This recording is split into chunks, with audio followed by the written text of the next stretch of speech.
Hey everybody, it's Macky, and it's just me today. We got a special series coming up where we're going to be talking about the investigative process.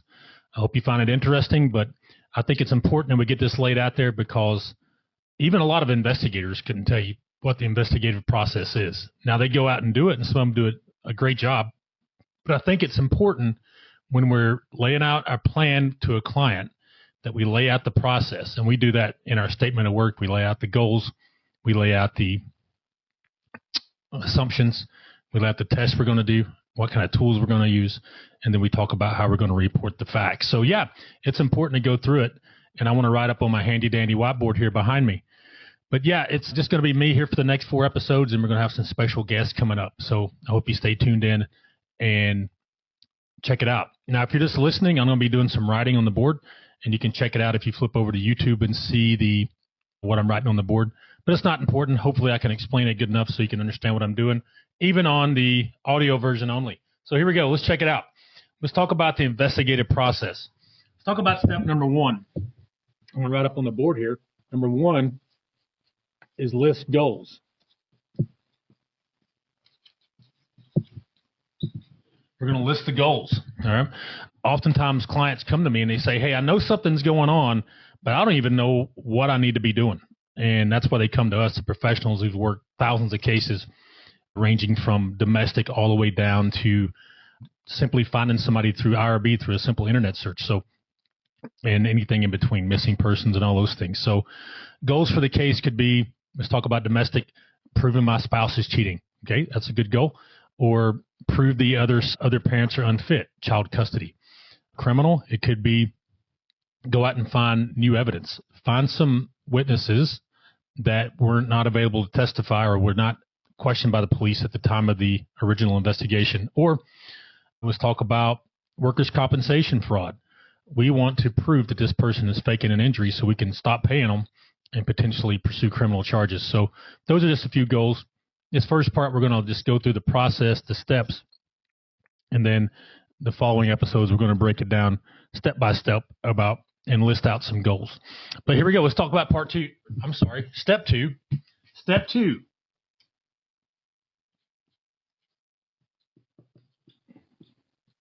is list assumptions.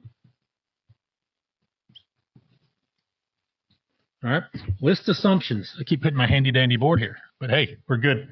We're going to list assumptions. So the client has assumptions. After consulting with the client, we have assumptions, and we're going to list those out. We're going to write them down. So let's go back to the most famous cases private investigators work, domestic cases.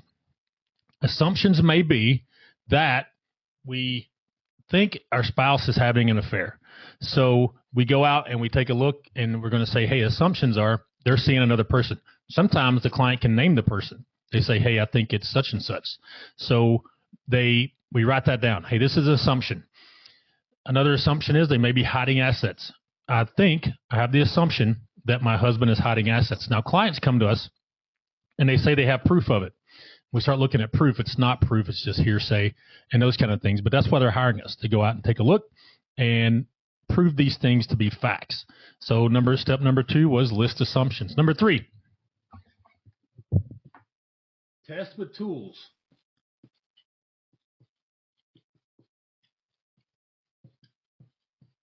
All right. This is where a lot of investigators and even clients get confused. They think, hey, surveillance is an actual investigation. It is not. Surveillance is a tool.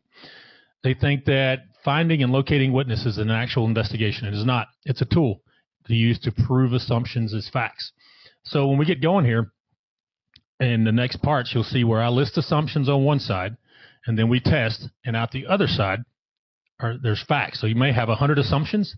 Out of 100 assumptions, you may have 3 become fact, or none become fact, depending on the investigation. So tools we have a variety of tools. We have digital tools. We have physical tools such as surveillance, finding people, conducting interviews, and that's part of it. But the number 4 is going to be report facts. Reporting facts is very important. A lot of times we get going and clients, we say, hey, there's nothing going on here. We may have one where maybe the wife thinks her husband's out shooting pool, getting drunk, and seeing other women. And we were able to prove that he's out shooting pool and getting drunk, but there's been no evidence that he's been with another woman. And we can only report what is factual. We can't be creative writers and make up stories. This is, in my opinion, reporting facts is the most important part of the case. You can make or break a case with a good report. Now, with only facts in it, we cannot go out and create evidence. What I mean by that? So, let's use the example of the man shooting pool, and we think he's seeing another woman. And he does shoot pool one night, and he's in a tournament, and he happens to play a woman one night, okay? And they shoot pool together. And we happen to follow that woman or go out and see what car she's getting in, get her tag number, and say, yeah, he was, in fact, shooting pool with this woman. Her name is Mary Smith. Let's just throw a name out there. Does that mean that they were having an affair? Absolutely not. We did not see them coming out of a hotel room together. We did not see them parked in a car together anywhere.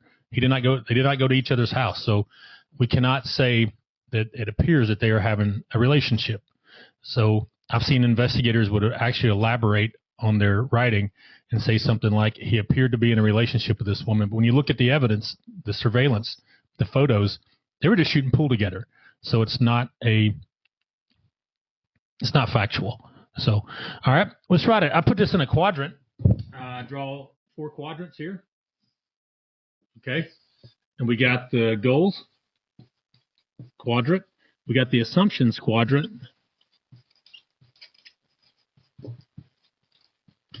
And we got the test quadrant. And then we got the facts quadrant. Okay. All right. Everything flows in this direction. Everything flows here. Goals go to assumptions. Assumptions get tested, and then we report facts. See how that works? Okay.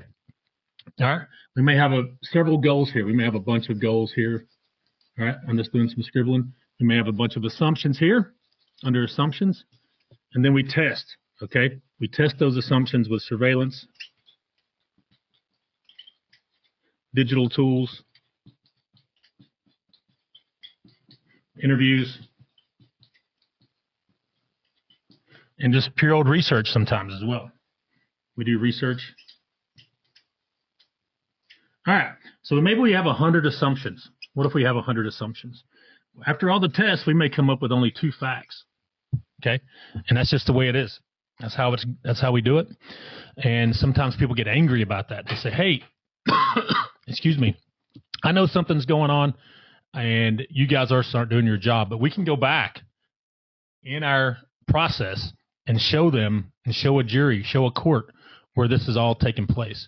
That's why we have a process. So when we're setting up on the stand and the opposition says, "Hey, what was your process?" which has happened before, we take them through the process. All right.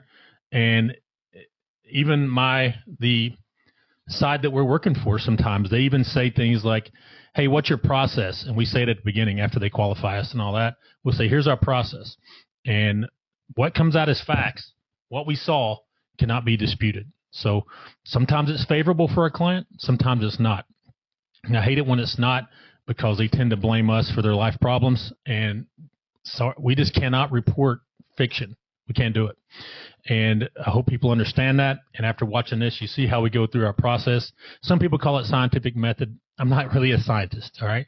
But I do follow a process which can be considered scientific. And we like to do that where we can explain it at the beginning of the process, and we can explain it at the end of the process and during the process as well. Okay? This is all written down in our contract. If you've ever gotten a contract for us, you saw a block in there under Section 1A, I think, under Section 1. No, it's Section 1. And then under that is A, B, C, D, and E. But it actually lists out the assumptions and what tools we're going to use. All right? It has assumptions and what we're going to do. It'll say something like, conduct surveillance in order to prove that the subject is having an affair. Now, also, there's a clause in our contract that says we cannot guarantee the results of this investigation. We start testing, we cannot guarantee how people are going to act. We can't guarantee it. All right. And some people may assume that somebody's out doing something, cheating on their spouse, being a drunk, being a drug addict. But once we test that through surveillance or other means, and it's not factual, we can't report it as fact. You may want it to be. It may help your case if it is, but we just absolutely cannot report and report fiction in a report. We can't do it. So that's part of all with part one here. And the next part, we're going to actually talk about some goals that would possibly be part of a case. So stay tuned for the next episode. We'll see you in a bit.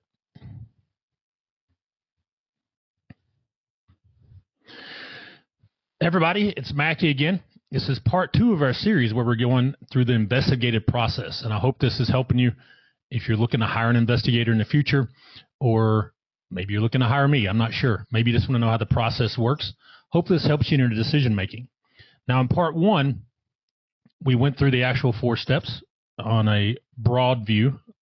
And then today we're going to start by breaking down part number 1, which is listing goals. We're going to talk about some goals you may have for your case, and then talk about how we work with those and how we work with clients in developing goals. So let's flip our page over.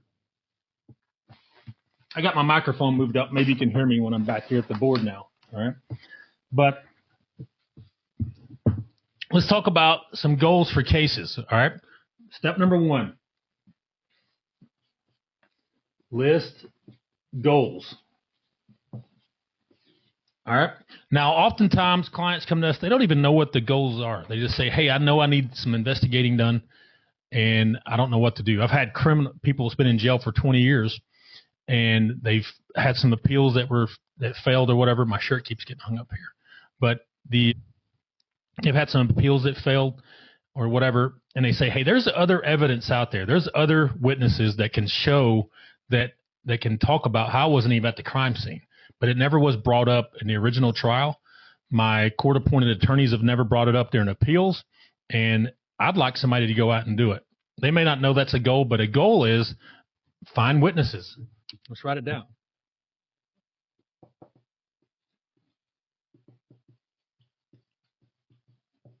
Find witnesses. That's real important in criminal cases where we're trying to go out and prove new evidence. I got to get a sip of my Celsius here.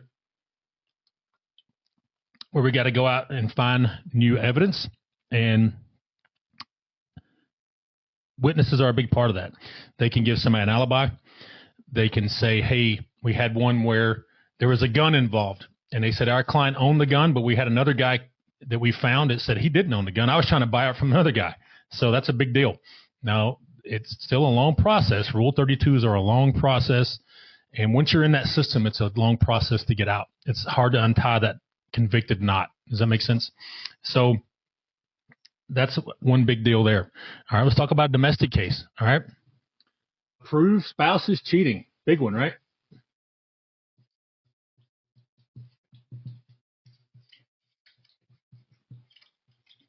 Prove spouse is cheating. That's a big one in domestic cases. We get those a lot, and sometimes it's 50-50. It's usually 50-50. We get about half the people are men, half are women.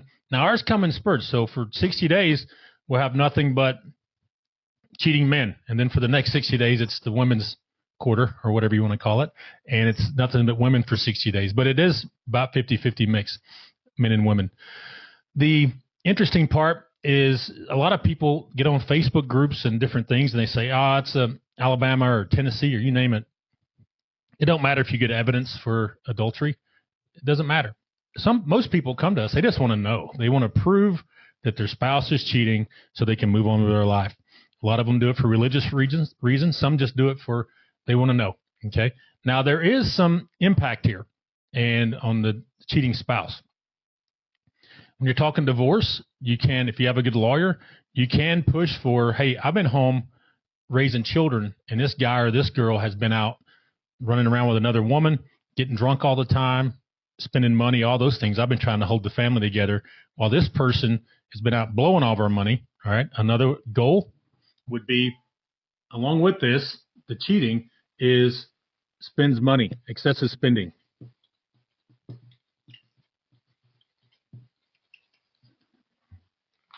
We got one going on now where a guy went out and bought a high dollar sports car, and he goes out every night drinking. And I'm not talking about has a few Pabst Blue Ribbons with his buddies. He drinks high dollar, top shelf, and buys it for the bar, throws that credit card down, boy. And he spends a ton of money. And we've been documenting that. And his wife's been home with children trying to raise kids. She's on a school teacher's salary. He's retired. They're not like they're super wealthy or anything. So she's trying to say, hey, Mr. Judge, I've been holding this family together, and this guy's burning through all of our money, and here's the proof of it. Okay, so that is excessive spending is one. Hiding assets is a big one. Hiding assets. All right. My handwriting's pretty terrible, but hiding assets is one. That's where we get that a lot with business owners, and they have cash and they try to move it into another bank account and they don't tell anyone. Okay. We proved the guy who was hiding assets because he kept going and making deposits and withdrawals at a certain bank through surveillance. We watched this. And the wife's like, hey, we don't have a bank account there. They subpoenaed his bank records, and then he lied during deposition, said, I don't have a bank there. They showed him some video, and then he came forward and said, yeah, I've got that money there. And it was a decent amount. It was like $300,000. So, yes, hiding assets is a big one. We've had it where they hide equipment, and they try to say, hey, I don't own this equipment. I lease it or whatever, and they actually own it. So, yes, equipment, trucks, cars, you name it. That's all domestic side of the house. Let's talk about workers' compensation fraud. Let's talk about a goal for the case would be prove fraud. Proving fraud. All right. This could be workers' compensation or any type of insurance fraud. And the big thing we're doing there is we're going out with surveillance and proving that these people are not injured. We had one last year where a guy said he got into a car wreck in a company car. Okay. And he said he wasn't injured physically, didn't have a broken anything. All right. But he said he had post-traumatic stress and could not work. Okay. Now, we followed him around for about a week, and we videoed him working at another job and doing a great job at it. He was working on a farm, doing great work, and did not appear to have any type of PTSD. All right. So he said he couldn't work for one place, but he went to work for another place, and he was double dipping. He was drawing a check from the insurance company and plus working at another location. So that is fraud. All right. Some other goals we might have. Another goal we might have is to find a missing person.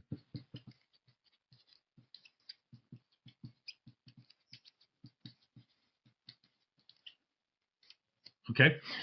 We get a lot of these where teenagers are missing. They're missing on what we call on their own free will. Nobody has kidnapped them or anything like that. They just ran away and they're living with somebody else. We usually have them where they've been adopted and they found their birth parent, and their birth parents helping hide them because they want to try to fight for their rights back. Those kind of things.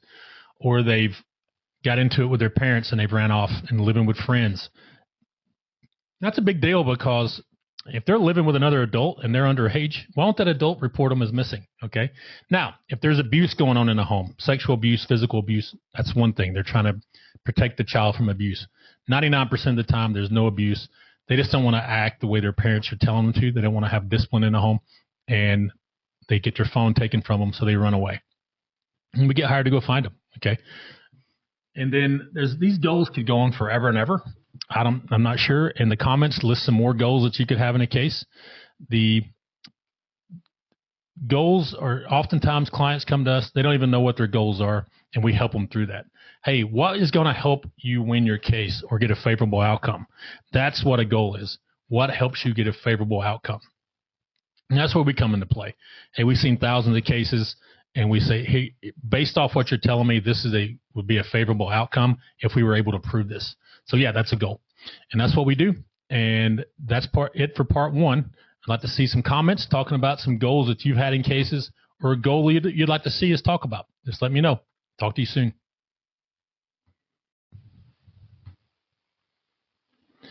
Everybody, it's Macky again, and we're back with part 3 of this. And we're about through this 4-part series. And I hope you're learning some things going through this, whether you're a potential client trying to hire a private investigator, and when you're talking to them, hey, take me through your process of how you do cases.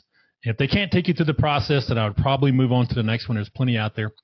And what I understand in Alabama in particular, it's hard to get an investigator to call you back. So give us a call. I don't care. We'll talk to you. Whether you hire us or not, we're going to take you through the process and get your mind working to what a favorable outcome looks like. And that's where we went with the goals. You can see some up here in the back. Step number 1 was list goals. Okay. I didn't even put a 1 in there. Look at that. Step number 1, list goals. A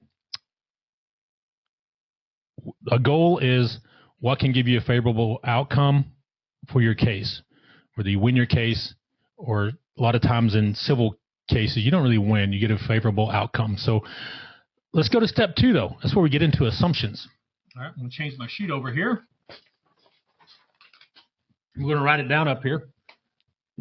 Step number 2, list assumptions.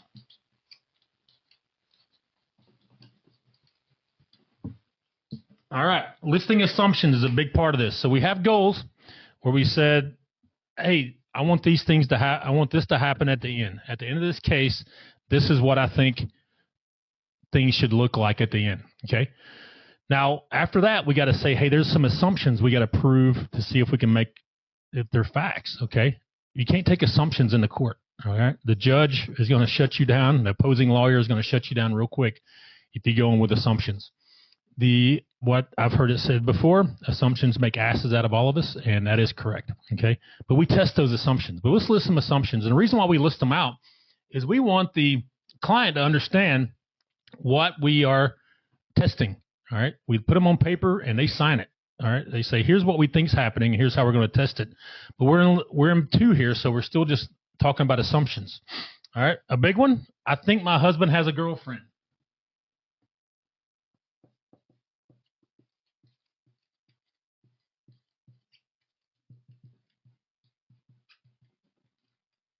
I think my husband has a girlfriend. We get that a lot. We get those calls 4 to 5 times a day.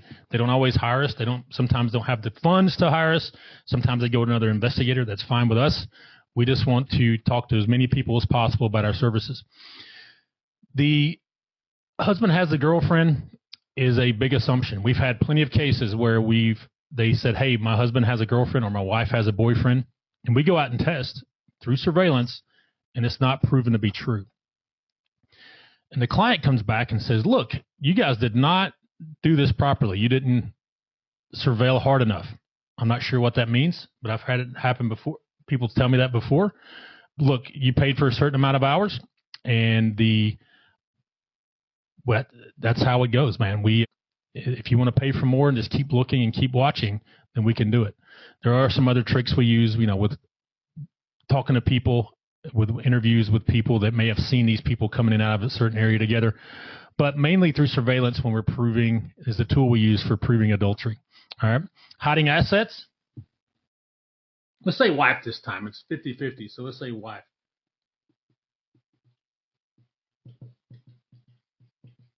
All right. Hiding assets is a big assumption. There's limited ways on the way you can prove this. You can prove it through them going to the bank, right? If you're talking about cash as an asset, you can do it through, hey, I think they're hiding company equipment at a different location. We've had that before, and we went over and showed and got tag numbers and proved that the husband owned or his business partner owned these pieces of equipment. We've done that before. So surveillance is one. We can go into the public record and show where they've taken out business loans, done business transactions in the public record, and sometimes it lists bank accounts. We do that.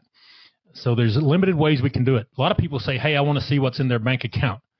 We can't do that. That's illegal. We cannot hack a bank account. Sometimes we can see it through the public record that they do have an account at a certain place where they've taken out loans. But other than that, we cannot hack accounts. There are some investigators out there that tout on our website and say, hey, I can find hidden bank accounts. I'd be leery of that. I'm not sure what tool they're using. I don't want to get into it. But if it's illegal and you gather that evidence is not going to get to be used. So it's fruit of the poisonous tree.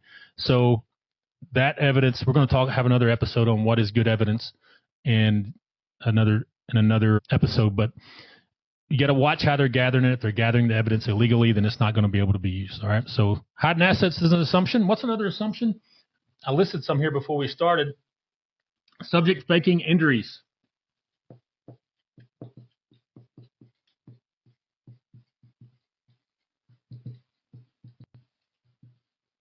Subject is faking injuries. We get into that with workers' compensation fraud. We get into it with just plain insurance fraud, where there's a wreck and the insurance is paying out for injuries on an opposing party. And we go out, do surveillance, and prove them wrong. The assumption, we've had assumptions where they say, hey, we think this person's faking an injury. And we did surveillance for weeks. And they did not. They went to their physical therapy appointments. They went in on crutches, came out on crutches, and did not go to Lowe's and load concrete bags or heavy equipment from Lowe's or do yard work. Okay. That being said, we have seen it plenty of times where people were saying, hey, I'm injured. I've got an injured back. I can't work. I can't work at the factory. But we do surveillance. We test it with our surveillance, that assumption, and then we see them loading up concrete bags at Lowe's, doing yard work, doing remodels on their home, or even working other jobs. They're double dipping there. So yeah, we have proven that. But that is an assumption. Subject is faking injuries. Subject is missing.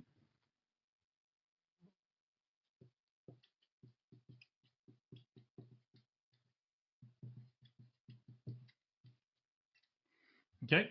Subject is missing. So typically the missing cases we get are teenagers, young adults that are living with their parents, and they come up gone one day. Okay. We had one where a young girl was adopted as a baby. All right.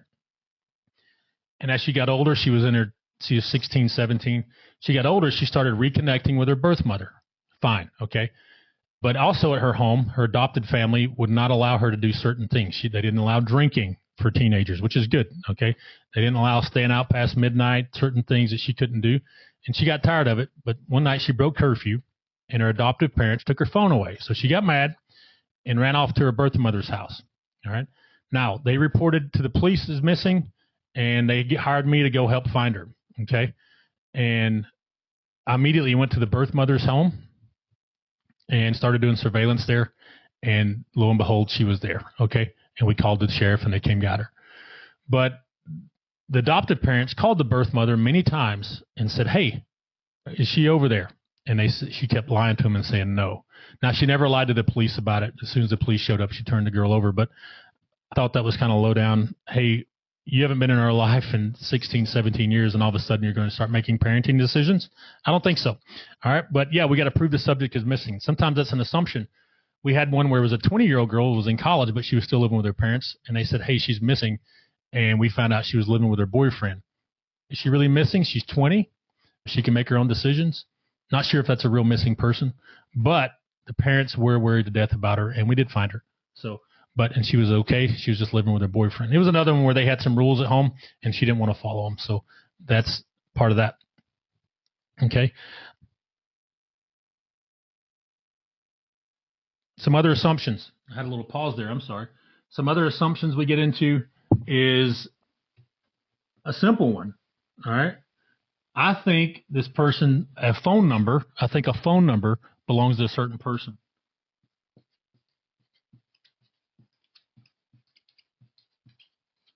Okay. So they say, hey, I keep getting these phone calls, text messages, like harassment from this certain phone number. Okay. And they call us and they say, hey, can you tell me who owns this phone number? And they say, I know it's Sally Joe. Let's just say Sally Joe's the culprit here. They say, I know it's her, but every time I put them in been verified or whatever, none of these phone numbers pop up. Now we run them through IRB. It's a search tool we got that it's a little more, has more, newer data than been verified or any of those others. And we also use Scope now as well. But we put that number in and it comes back as what we call a spoof or a burner number. It means they got some number through text now and you can't track it to anyone. Okay. You can go get a text now number now and put a fake name in there and have a phone number. We run that number, nothing shows up. So that's an assumption that phone number belongs to a certain person. Okay. Another assumption. I'm hacked. I'm going to underline hacked and put it in quotation marks. Okay. I'm a certified digital forensics examiner, which means I can go and help you with hack devices. I'm also a certified ethical hacker, so I can understand how to unravel hacking if it's taken place. Okay. A lot of people come to me and they bring me a computer or a phone. They say, this phone is hacked. There's all kinds of stuff going on with it. And we get into it and run our forensic tool, and it's not hacked. Okay.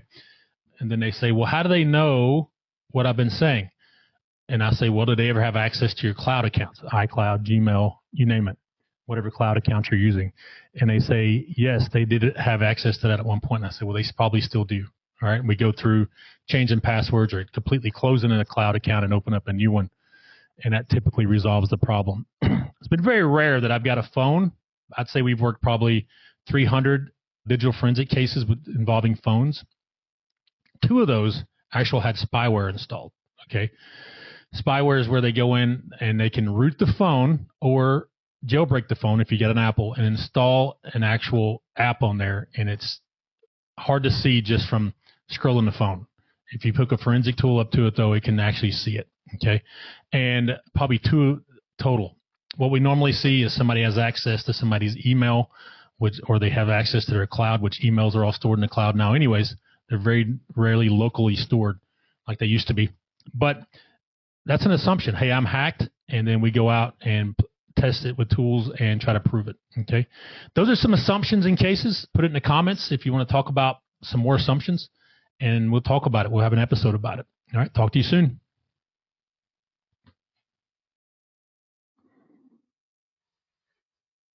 Hey, it's Macky again. We're back, and we're going through the investigative process. So we're on part 4 of 5, but the step we're on is step 3 today. That is test assumptions with tools. This is the most exciting part. This is where people get excited. This is what they see on TV with investigators taking photos, running video, hidden cameras, crazy things like that. That's where we go out and do our job and test the assumptions. But we have an assumption we're trying to test. Okay, and we're going to go through some assumptions that are common today and talk about how we test those. Okay, and I'll write it down on, we got some assumptions here. I'm going to change out my page here. Let me change it over real quick. All right, and we're on step 3.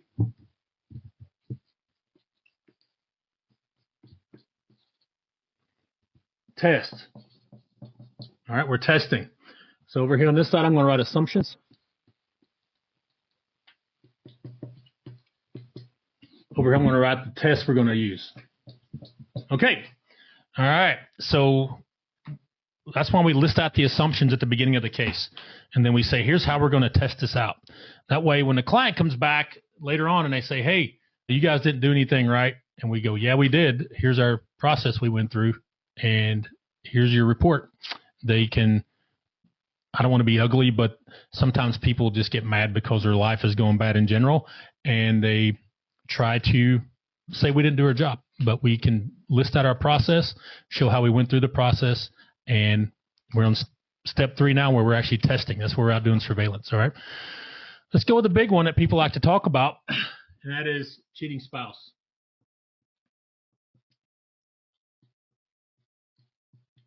All right. Cheating spouse is a big one. And how we test that is through surveillance. All right. That's our tool.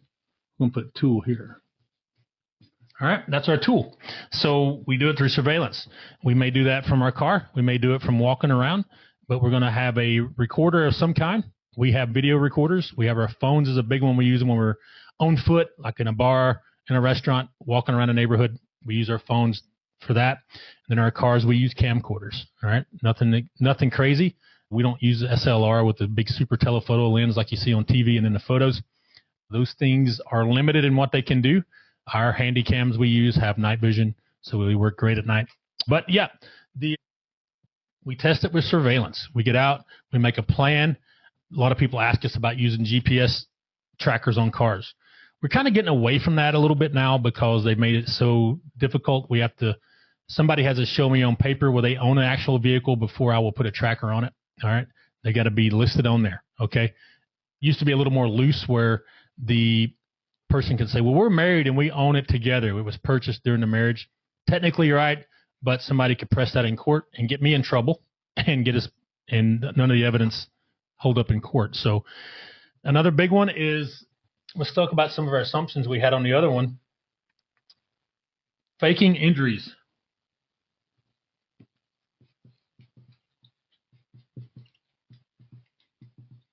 The tool we use there, again, is surveillance. I'm going to wait before I write another one down here. There is another one we use here, but faking injuries, that's where they're going out and they're saying, hey, we're paying this guy for workers' compensation, or this guy was injured in a car wreck where the insurance company's got a big payout going on for medical purposes, and they're not injured. We don't think they are, okay? And we can do surveillance, and we can also do witness interviews.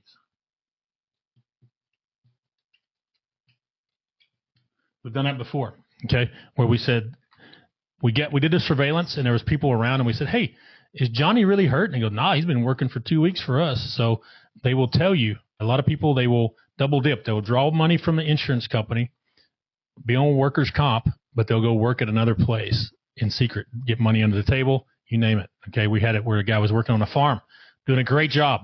The problem was he was drawing a check from his previous company on a workers' compensation claim. So that's a big problem, okay? Another assumption is there's new evidence.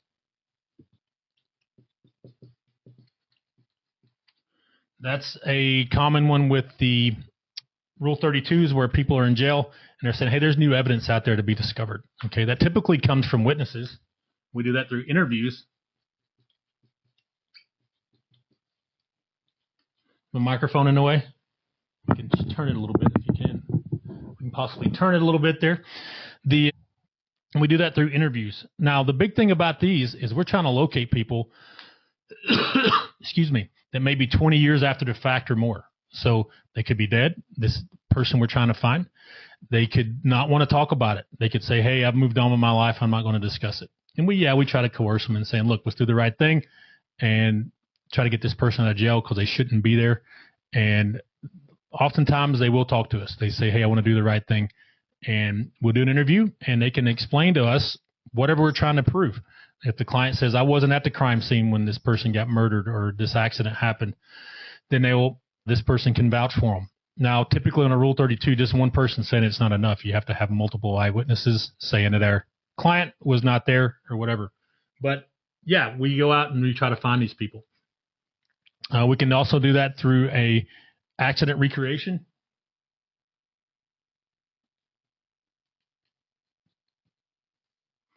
Sometimes that happens when police rush to convict someone. They rush to arrest someone, and then there's a rush to convict. Sometimes the police didn't go through any kind of recreation. They just made an assumption, and they didn't test it, okay? We're going to test those assumptions that the police made and see if it's feasible. We got one going on now where a young lady was found at the bottom of a 200-foot cliff, okay? Now, when she was found by an anonymous, this was given to the police by an anonymous tip, by the way. She'd been out there for over a year. Her body and bones were scattered about by wild animals. But the police just assumed that she was picked up over a ledge and thrown over, okay, alive, all right? We've done several tests with dummies and whatnot and showing that another woman could not do it, all right? It had to be two men that carried out this feat. And we tried to test it out with two women. They couldn't pull it off. Two men did, and it was a struggle. But two men actually did get the dummy over the ledge, out onto the cliff, and off the side. So that's just testing. It's nothing fancy like you see on Dexter or anything. It's just going out and testing what the police assume. That's what we do. All right. And that can be new evidence as well. Okay. Some other assumptions we might make is my spouse is hiding assets.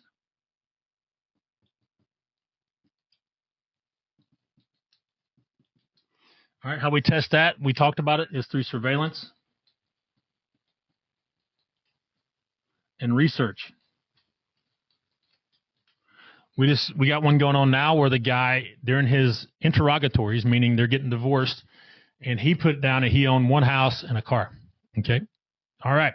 So we went through several states, public sites. Now, if you get into these public sites, it's there, but it's not easy to find. They're not user-friendly, if that makes sense.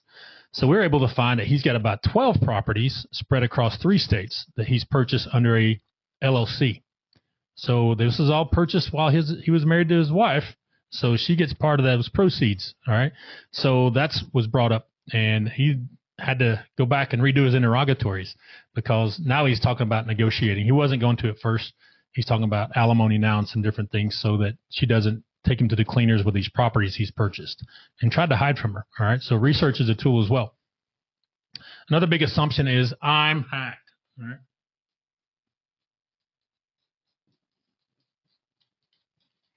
I'm hacked. We get that one a lot. Okay. Some people think they're hacked, but they're really not. They given somebody access to their cloud services years ago, and they just didn't know that the person still had access to it. But anyway, the tools we use here are mobile edit for mobile devices. For computers and servers, we use FTK Imager, and then we use EaseUS, and we use Autopsy. Okay, those are digital tools, by the way. But all those tools tell us if that device was hacked by some type of virus, some type of malware or spyware, and it tells us the method that the person got it put on there. Okay, EaseUS goes in and gives us the deleted data off of computers and those things. Autopsy does as well, and Autopsy will give us some files and means of where somebody may have hacked somebody and how they did it. Autopsy is a good tool. It's free, by the way. The FBI still uses it. But yeah, I'm hacked. We go in, and that's how we test them through mobile edit.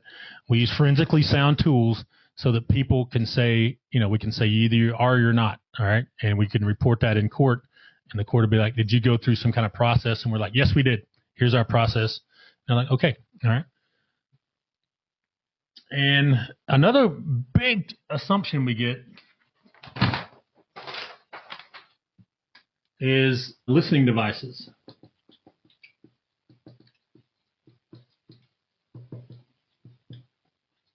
People say, I have listening devices in my house, okay? And we go in and test that. We have we have a tool that we use that picks up electronic signals, and it'll tell us where they are. Now, this tool, I don't have it here with me. It's probably in my car, but it'll tell us where the signal's coming from. Then it's up to us to dig for it, okay? We've seen anything from wall plates, outlets that look real when you're just looking at it, and you can actually plug in a vacuum cleaner or anything, and it'll actually run. But it actually, where that screw is or somewhere around there, it actually has a listening device, and it has a power source there, so you don't have to change batteries. A lot of people, we've actually found where they had microphones that required a battery, where they may have listened for a while, but it was dead at the time. And we found those up under a couch one time. So yeah, we find all types of listening devices. It is real. Big one we're seeing now is where they actually hack the Siri and those different type of smart home devices, and they've actually hacked into those, usually through the cloud, and they can listen in on what's going on. So something to think about. But yeah, we test those. We test how we test if there's devices there, physical inspection, and then ECM, electronic countermeasures. That's our tool we use to see if there is electronic signals being transmitted. Once we find it, then we actually have to dig in physically and look for it, whether it's under a couch, in a ceiling vent. We've seen cameras in ceiling vents before, so it don't have to be a listening device. It can be a camera as well. I got a ceiling vent. That's why I keep looking up. There's one right there. But we've seen them where they put them in there before, and they can see everything that's going on. So, yeah, that's a big assumption we get is listening devices. And another one is my car has a tracker.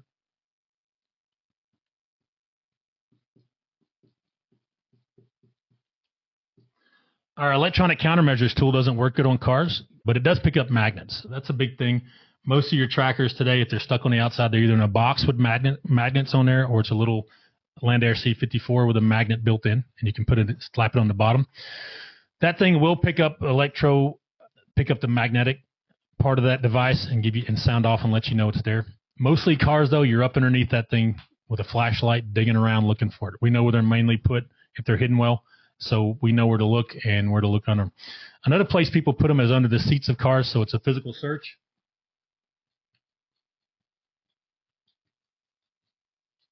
It's a physical search. We're just up underneath the seats with a flashlight. I've seen people put tiles in glove boxes before. That little pouch behind the seats, I've seen people put tiles in there before. Tiles are getting better, by the way. They used to be where they would just pick up on Wi-Fi signals and give you a location. But they're getting better now, where you can actually program them like the Land Air Cs, and it actually transmits to the cell tower. So it'll tell you where they are on the cell, if it has that enabled chip in it. But they are getting better and smaller and more discreet, so you got to be careful. But it's a physical search is what we're doing. So, yeah, if you think any of these things are happening, that's how we test them out in step 3 with the tools. And we're going to move on to part 4, which is reporting facts. Talk to you soon. Everybody, it's Macky here. We're on step 4 of the 4-step investigative process. So if you just now join us, I hope you go back and watch the other parts and learn more about this. But I hope it's taking you through this journey. And if you ever want to hire us, maybe you understand how we go about our business. But yeah, so here's the steps. Step 1 is our goals. Step 2 is our assumptions. You see, I wrote them down up here. Step 3 is test, and step 4 is report facts. My microphone is in the way again. Report facts, okay? This one I try to use this microphone to pick it up when I'm over there, but report facts. So we're at step 4, reporting facts. So we're going to list some goals, list some assumptions.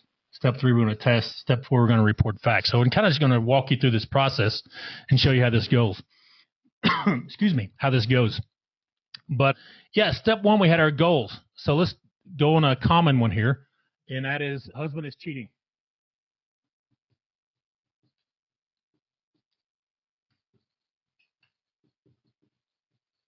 Okay, and we're going to talk about, we got to write prove. Prove husband is cheating. That's a good goal, okay? It may be just for your own personal know-how. You want to know if he's really cheating, or you may have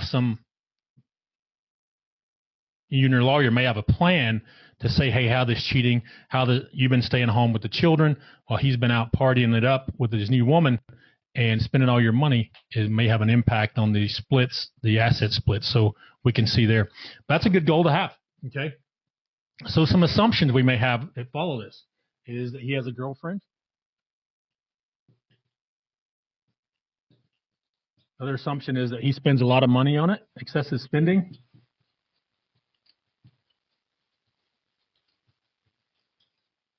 And you probably do have a bank account showing that he has excessive spending, or he's going on and open his new account, already split those accounts up, and you can't see what he's doing. Maybe that's what's going on. And then underneath that, there may be another goal, alcoholism.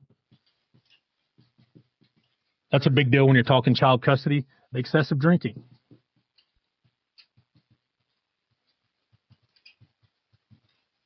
Okay. That's some assumptions we may have. This could go on forever, by the way, the assumptions. Every case has its own unique qualities to it. So I don't think that these are the only assumptions. If you have an adultery case, I know some people may be screaming, hey, I've got this one. Put it in the comments. Let's talk about it. We'll have a whole nother episode. I need to do a live one time so we can do this live and have people, we can interact with each other. So how are we going to test that? Number 1 is surveillance.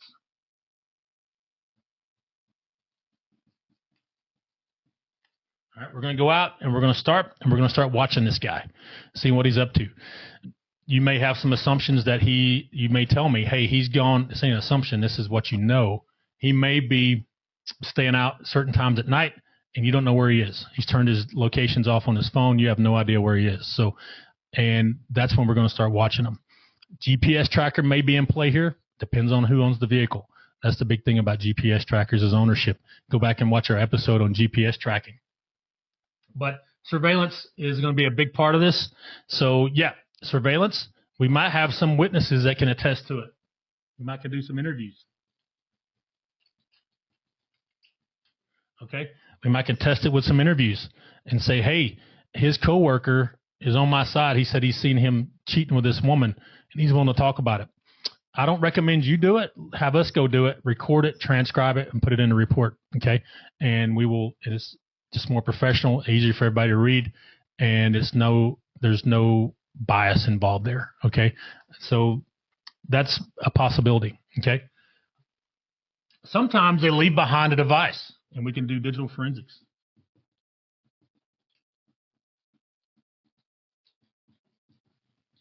We had a guy, he wanted a divorce, and he just up and moved out, but he left behind a bunch of hard drives, okay, in a safe. And his wife opened it up, saw the hard drives, and said, hey, I want y'all to go through each one of these and see what's on there, okay? One hard drive was a backup of his computer, and it showed we pulled a ton of emails where him and his girlfriend had been emailing back and forth. They made plans. He said he was on a business trip, but we went back and looked at the receipts. based off his emails that we pulled from this hard drive, that he had actually gone on a trip to the Bahamas with his girlfriend. It was not a work trip. So those kind of things. She went with him. And so that's digital forensics may be in play. That is if the device is left behind. And it's not a work computer. We don't get into people's work computers because we don't own it. But if it was bought when y'all were married, then we can definitely go through that device that was left behind. We've gone through phones before and recovered iMessages where people and their boyfriends and girlfriends were talking back and forth, and they tried to delete it, but we found it in the artifacts. So digital forensics may be at play. Depends on if you can get the device or not, right? So we've tested this. So we think the goal is proof husband is cheating and he's an alcoholic. Step 2, the assumptions. He has a girlfriend. He's excessively spending. He's excessively drinking. Okay, let's see here. All right, so we went out and did surveillance, but he was never with a girl. All right, we never saw him with a woman. All right, now he does go out and drinks every night, and that's a fact. We found it through surveillance, right? Also, while we were out doing surveillance, we saw him talking to a guy, and I went up to the guy and said, "Hey, man, what are you at a bar?" And I went up to him and said, "Hey, what's going on, man?" He goes, "Hey, do you want to put some money down?" I said, "Oh, you're a bookie." I said, "Yeah, you can bet on the games, and I'll take your money." So this guy was gambling. So we got another fact. We actually had that happen where a wife said, "Hey, there's some withdrawals here. I don't know what they are." Okay. And we would, while doing surveillance on this guy in a bar, he kept hanging out with another guy. And I went up and talked to the guy and just started making conversation. Come to find out he was a bookie. So our guy was making bets through a bookie. Okay. And that's where he was drawing all this cash out and making bets on ball games. So that's another thing that came out through surveillance, right? See how the surveillance works? All right. Now, we did some interviews with some coworkers, and they never said they saw him with another woman, and they don't like the guy, so they talked to us and didn't tell on us. That's a risk you take when you start doing interviews, and sometimes people will rat on you. But we said that, so the girlfriend scratched off again. But while he was at the bars, he would spend 7 hours,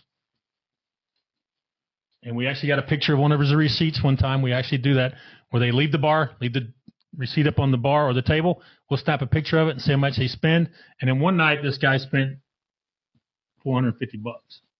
Okay, so yes, excessive spending, excessive drinking, and now he drinks and drives.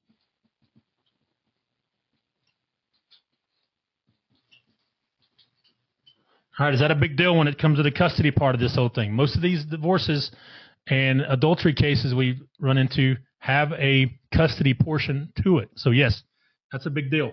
So then we report these facts, okay? Let me get a new page here. We got our facts. We're going to report them, okay? And we write them into a report in our Crosstrack system. We use Crosstracks. Okay? And as the investigators and myself were out doing the work, we enter their case information, all the photos, everything we've collected into Crosstracks, and you, as the client, can go log in and look at what's happening.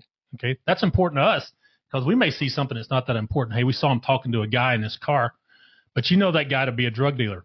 Who knows? We may know him to be a drug dealer, but sometimes you know things about what we're seeing that we don't know what it is, and you can clarify some things for us by looking into Crosstracks and seeing the report. Okay? In our report, it's going to have a detailed timeline of events.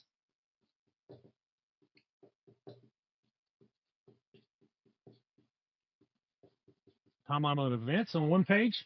And then if we did any backgrounds on people, our backgrounds on the subject will show what assets he has, what cars are in his name, what homes are in his name. It shows if he has any property purchases going on. So you're going to see background reports.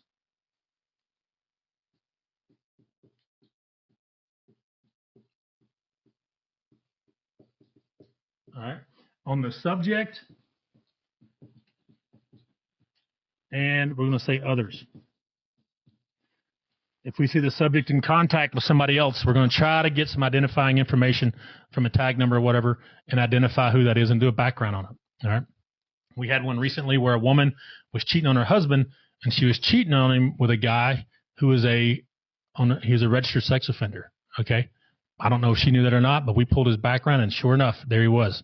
Now, they have children they're fighting for custody over. So that's going to have an impact when it comes time for custody. Okay.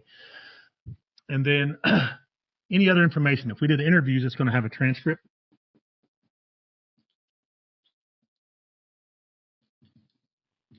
It's going to have videos and photos. All right. So yeah, each entry is going to have a photo. Timeline of events is going to have a photo, 2 of them there with it. But then as you get into the system, you'll see there's a ton of videos, unedited photo, some raw video in there, and some edited where we size it down to just the important parts. So we do that. So that's good for lawyers because they can get to the point quickly and say what they need to start framing their arguments around. So yeah, that's the reporting facts. The step 4, we can't be creative writers and make up stuff for you. We can't do it. But we report facts. We go through a systematic process to get to those facts, and we can show you that system. And I just showed it to you in this series of videos, and hopefully you learned something. Hope to see you in the comments. Talk to you soon.